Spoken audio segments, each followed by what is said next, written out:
ลูกห่าวซูห่าวซูห่าวนี่เป็นชื่อพรรคของคนเวียดที่เขาเอิ้นเนาะแต่ว่าเป็นชื่อพรรคของ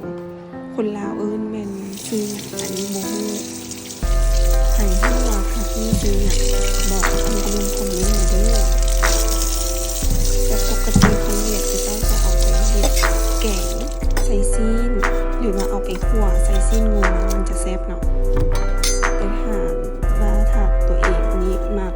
และรู้สึกว่ากินและแซ่บและแม่นมันจะเหมาะกับเอาไปคั่วกับซีนงัว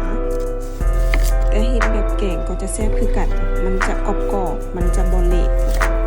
อันนี้แม่นได้สูตรจากแม่ย่าที่เฮ็ดให้กินที่ฮู้ว่าแม่นผักหยังหลังจากนั้นก็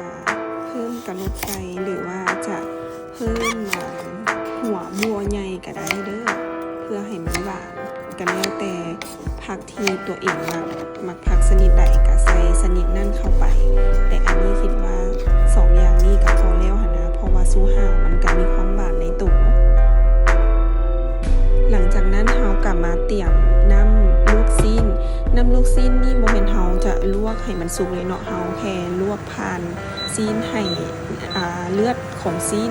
ที่มันอาจจะเฮ็ดให้ขาวแล้วก็เฮ็ดให้น้ำแกงของเฮามันมีความขุ่นบ่ใสเฮาก็ต้องลวกผ่านก่อนให้มันสะอาดแล้วเฮาต้องเอาไปล้างแล้วหลังจากนั้นเฮาจึงมา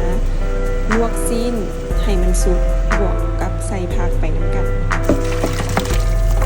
นี่คือเฮาลวกผ่านๆก็คือมันจะบ่ได้สุกเพราะว่าชิ้นมันยังนิ่มอยู่เฮาต้องลวกจนให้ชิ้นมันสุกคือน้ำเพื่อให้น้ำมันใสเวลาแกงเฮาแล้วหลังจากที่เฮาใส่ผักใส่หยังน้ำมันก็จะใสค่ะใส่วิธีนี้